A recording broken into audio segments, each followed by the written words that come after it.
Saan daw ang sugat ng shockwave ng kidney stones?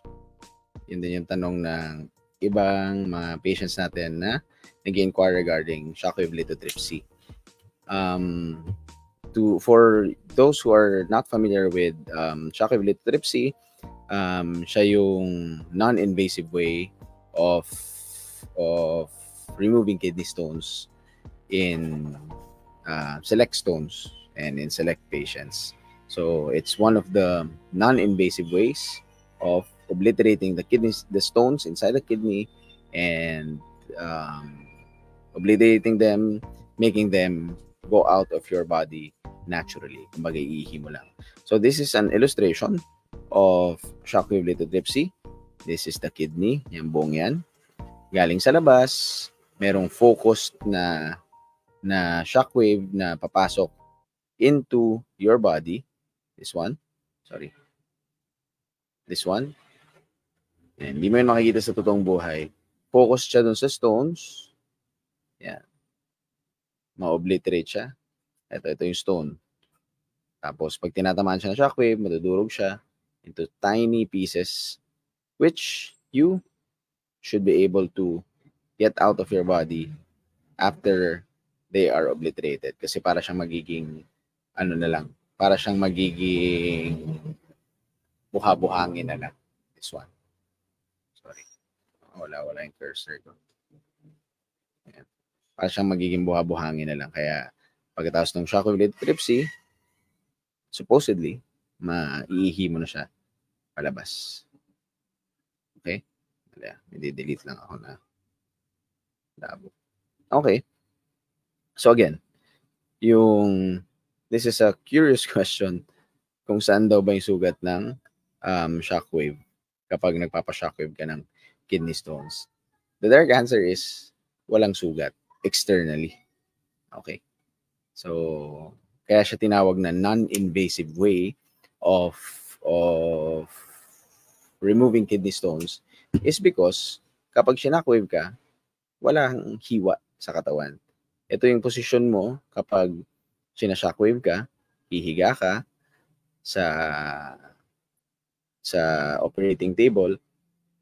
Tapos merong machine, itong machine na to, this one, that's called the shockwave generator.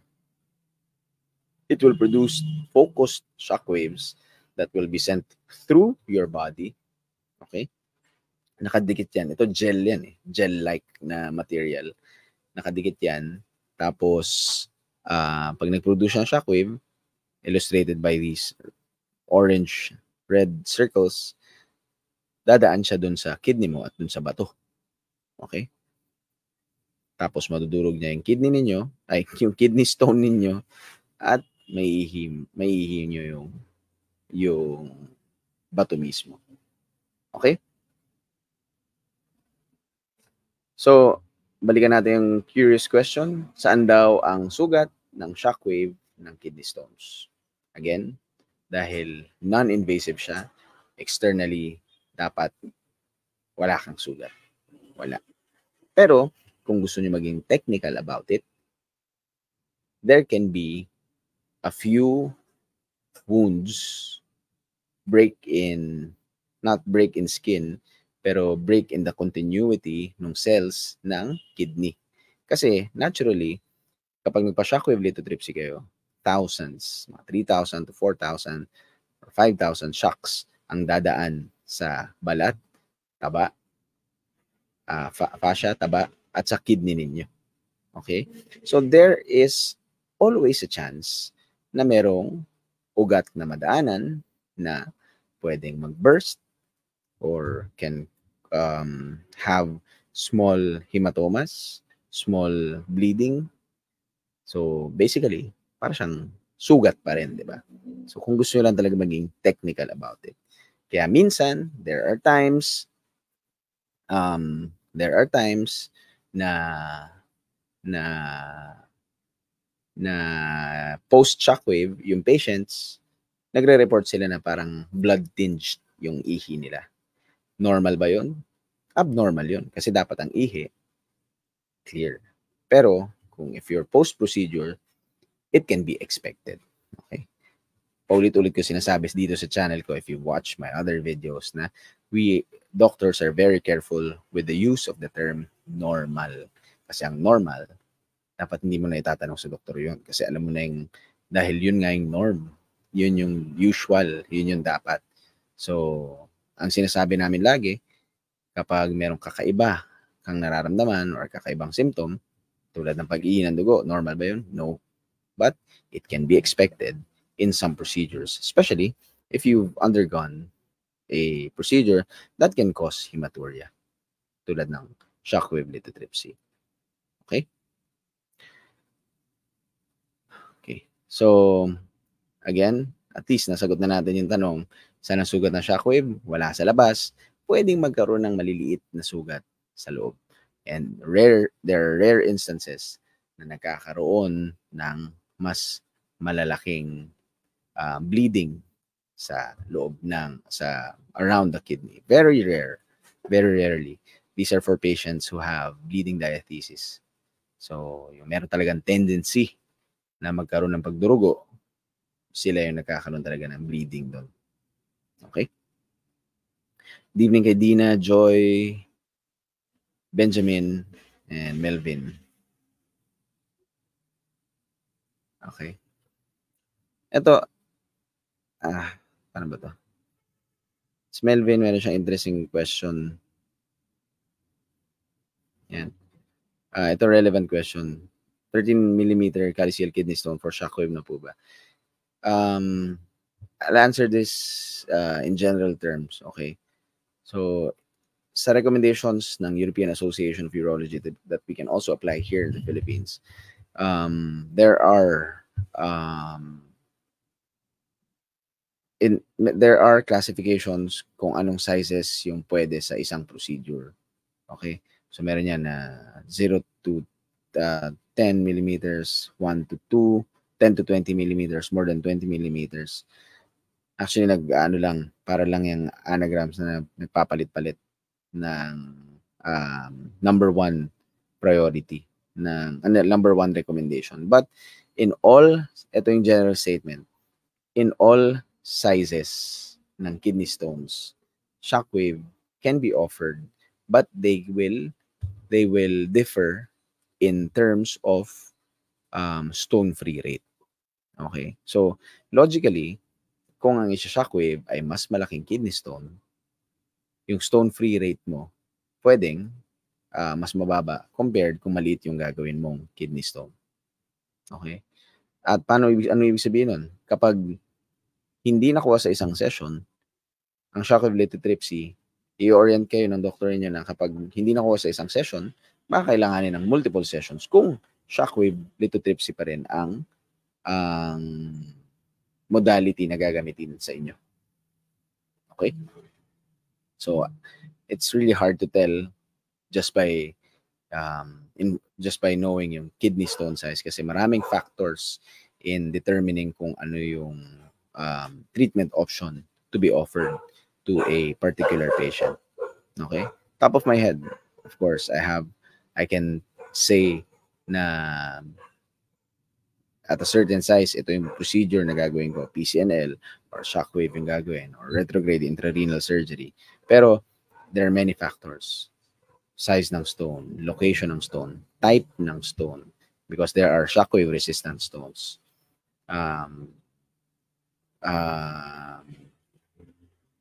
Previous operations ng patient, comorbidities ng patient, presence ng infection, treatment ng infection. So, holistic yung approach. Alamin natin pati yung surgical history, family history, kung meron bang genetic predisposition in forming stones, di ba? So, not just the size. Okay? So, yung pinaka makapagsabi sa iyo na kung ano yung dapat na gawing treatment sa iyo ay yung doctor na nakapag-examine sa iyo. Okay? Yung personal na nakapag-examine sa iyo or sa kaso mo. Okay. Okay, any other ito, relevant question from Gab Zaf. Okay. Si Gab Safe, sabi niya, ilang oras tinatagal ng shockwave lithotripsy? Depende ko ilang shocks, pero they can last from 1 hour, 2 hours. Depende dun sa rate ng shocks. Kasi nakokontrol yun eh. May tinatawag din kaming ramping. Nakita kasi na mas effective kapag nira-ramp up mo yung power at yung power ng shocks, ng shockwaves. Tapos pati yung rate, kung mas mabagal, hindi man sobrang bagal. 60 shocks per, pag mas mabagal, mas maganda yung stone free rate. Okay? So, okay. Do you still have any relevant question?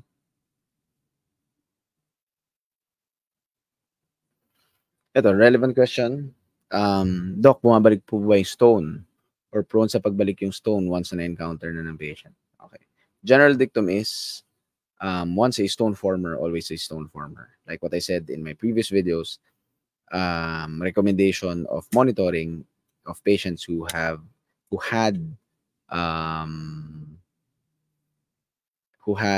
kidney stones, 5 years ang monitoring. 5 years. Can you imagine that? Tagal nun. Kasi every year monitor kayo, mas strict sa first 2 to 3 years. Then, pwede na kayong bitawan nung clinician ninyo kapag stone-free rin pa rin kayo in the 4th or 5th year.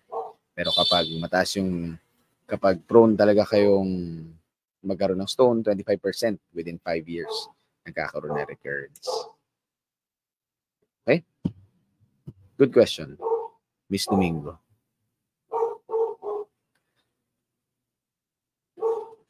Okay, so thank you for your questions and thank you for watching. If you have any other questions, you can post them here. Don't worry, mababasa ko pa rin naman yan. And maybe I can answer them in another video or message you directly for the answer. Okay? You can message me here also on this platform or on any other platforms that I'm in.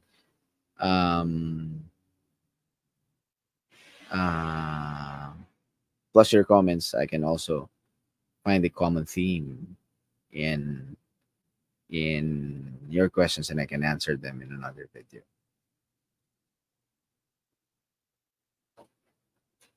Yan lang. Ito maganda. May lumabas yun. Laser versus shockwave.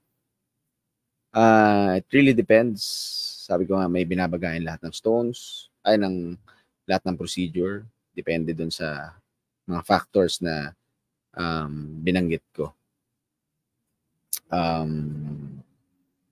Stones, if you're going to use lasers for kidney stones, it's either through the skin or through the urethra.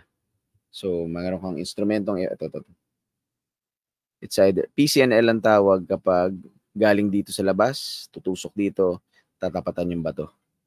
Tapos, pwedeng gamitan ng laser or ng pneumatic lithotripter.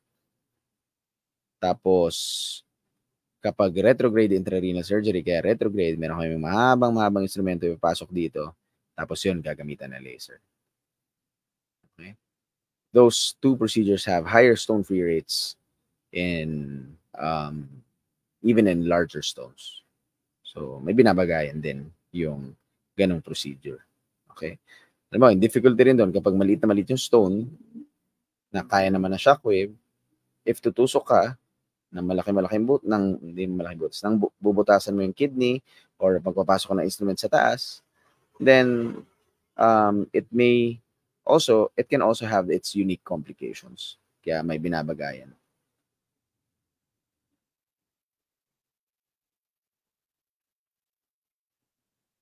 Okay. Ito was also asked earlier, matagal po ba yung shockwave? It depends on how many shocks will be given to the patient, pero it can last from 60 to 90 minutes. Or kapag merong pauses in between, pwede pang tumagal ng gano'n. But generally, nandun sa area na yun. Ito answered in my earlier video. Masakit po bang shockwave, doc, during the procedure? Natakot kasi ako. Dapat wala.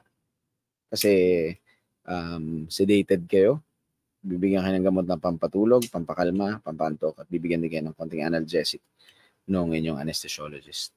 Okay? Yung pain, pero after the procedure, the patient can feel some numbness dun sa tagiliran niya or tingling sensation sa tagiliran. Pero yung nakikita namin na minsan na cause ng post-op pain ng patients kapag meron nagbabarang stone dun sa ureter or na shockwave, may nahulog. So it can always happen even in other procedures. Okay, good. We have relevant questions. May butas pa din po ba kahit shockwave? Wala. Kasi non-invasive siya. Okay? Yun yung kinaganda yun yung come on ng shockwave. Kasi ganito lang magiging position mo dun. Bekoy and bekay.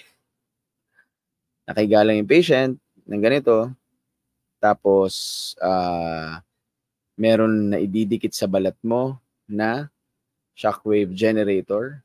Okay? Yung pakiramdam niyan parang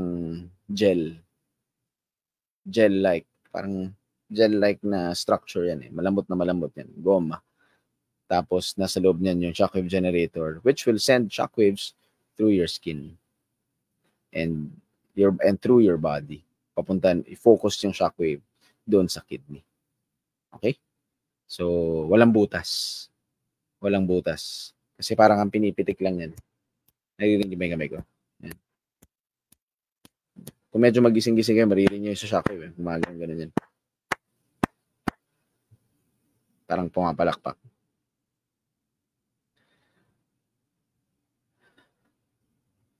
Ito, a little related, pero it's not PCNL and RIRS, yung binanggit kong kaninang ibang procedure for kidney stones. Recovery time, depende. Yan ang pinakasagot dyan. Depende sa overall status ng patient. Mahirap masabi. Kasi, itong halimbawa, yung RIRS, retrograde intrarenal surgery, it can be done as an outpatient procedure, pero kapag may komplikasyon, natural, hindi siya madi-discharge agad. Tapos PCNL, sa ibang bansa, may nagpo-push na ng outpatient procedure siya, pero dito sa Pilipinas, in general, you'll stay in the hospital for at least 2 days. 1 to 2 days after your operation. At least, Tapos, ang basihan niyan ay kung naka-recover ka na, kung walang komplikasyon post-op. Okay. Always pray for that you won't have any complications in having any procedure. Okay? So, depende yan sa mangyayari post-op. Pero in general, RIRS, quick recovery. PCNL, dati matagal na recovery. Kung halimbawa, in an ideal setup, pero ngayon, 2 days na-discharge na yung patient. Pero in back to work, you have to follow up with your doctors. They will check on you. You should follow up with your surgeon. They will check on you and see if you're already fit for work. Okay? Kasi magkakaiba talaga yung sitwasyon ng bawat pasyente. Okay? So, dapat kayo mag-follow up kahit anong procedure yung ginawa sa inyo. Okay? Good evening. Good question ni Lag Roses. Doc, pag nasa ureter po ba applicable ang shockwave? That's a very good question. Kasi in general kasi ginagamit kong term kidney stone di ba?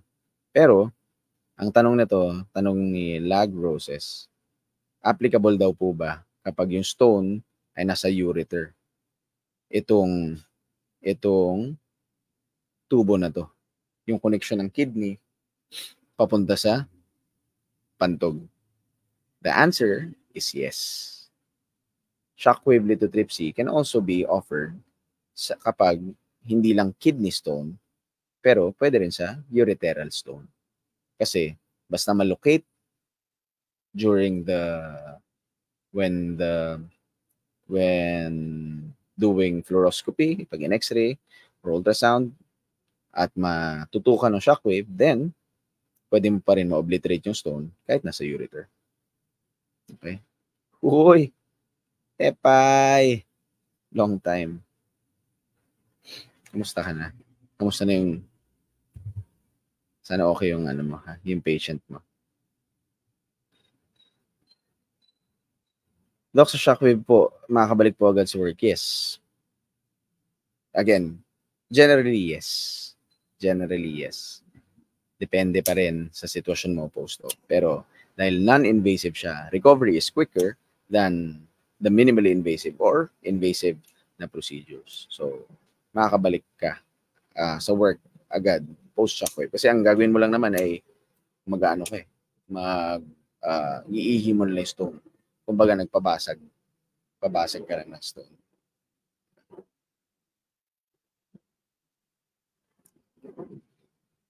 Okay naman siya, Doc. Parang walang nangyari. Sana hindi maulit, no? Tepay. Pang Dr. House. Pang Dr. House yung case. Kinailangan ba nilang puntahan yung bahay mo at imbestigahan, iswab yung sink ninyo? Nag-break into your home. Chinek nila yung mga kwarto ninyo kung meron kayong mga substances.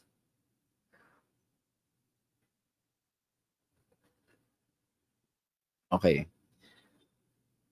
Ganda naman questions, ha? Okay, follow nyo to si Tepay, ha? Ay, si Jutica ba Comics. Sobrang funny nung kanyang comics na meron ako lahat na. Signed copy. Bali, yung comics ni Jutica ba are parang hospital-based. Hindi siya pang doktor lang magbabasa, pang doctors and patients. Kasi yung magaling doon sa comics ng Jutica ba, kahit nung nabasa ko siya, sabi ko, baka doktor yung nagsusulat nito or medical. Pero creative lang talaga si Tepay at correlate niya yung makakarelate ka kahit na non-medical ka dun sa comics niya. Okay. So, good questions again. Anong less complication, ng ESWL or yung ureteroscopy or percutaneous nephrolithotomy if staghorn stone po? Good question. Again, check on. Ganda naman tanong mo, parang true to life, ha? Okay, I will again answer this in general, ha? Okay. Lahat ng procedure merong unique complications. Okay? Meron silang unique complications. Kaya hindi mo mahirap sabihin na ito ang safest na procedure for this particular case. Kasi minsan yung pinaka supposedly safe na procedure, yun pa minsan yung nagkakaroon ng komplikasyon. Okay? So, ito para dun sa mga hindi familiar, para sa hindi pa familiar, yung staghorn stone, ibig sabihin, diba ito, tingnan nyo to. Ito yung stone niya. Nandyan lang sa area na yan. Pag staghorn stone, puno yan. Yung buong loob ng kidney, puno. Punong-puno. Okay? Punong-puno siya. Kaya siya tinawag na staghorn kasi 'di ba parang may sungay-sungay yung yung loob ng kidney, parang ganyan, staghorn. Yun lang yung term yun for very large stones. Para siyang stone na tinubuan ng kidney yung dating minsan. Parang ganun yung parang baliktad. Okay. Ito, let's just talk stone-free rate. Okay. Once ginamitan mo ang ESWL, pag ginamit mo sa staghorn calculus, mas mababa yung stone-free rate niya kumpara sa ureteroscopy, retrograde intrarenal surgery, or percutaneous nephrolithotomy. Okay? So, mas mababa yung stone-free rate niya. And you will need multiple sessions para magkaroon ka ng stone-free na kidney. Pero, kaya, you might look into other options na mas mataas ang stone-free rate for staghorn calculus, like percutaneous nephrolithotomy. Pwede siya makuha sa isang session or 2 sessions, 3 lang. Ganyan. Depende sa it really depends on the complexity of the stone. Okay. Kasi minsan talaga yung anatomy is really difficult to access even with direct vision na mahirap siyang i-access. So, isipin niyo pang isa shockwave ninyo ang bato, kailangan siyang madurog ng napakapinong-pino para maihi mo siya. Paano kung punong-puno yung kidney? So, pwede pa rin ang shockwave sa recommendations. Pwede pa rin. Pero, yung stone-free rate niya nga, yung chances na makuha mo siya, na mailabas mo siya lahat are very small. So, may pinipilian pa rin. Okay? May pinipilian pa rin. Hindi lang siya basta-basta na shockwave lahat. Okay? So, you might look into other options kapag okay? And unique yung mga complications nila. Sa percutaneous nephrolithotomy, syempre magpa-puncture ka, bubutas ka ng balat, ng taba, ng kidney, bleeding, sepsis. Ganun din sa shockwave, sepsis, pero wala kang bleeding, wala kang open wound. Pero meron ka pa rin bleeding tendencies kapag nag-shockwave ka. Ureteroscopy, pwede ma-injure ang ureter, at kung abot mo ba yung taas, kung rigid ureteroscope ang gagamitin mo.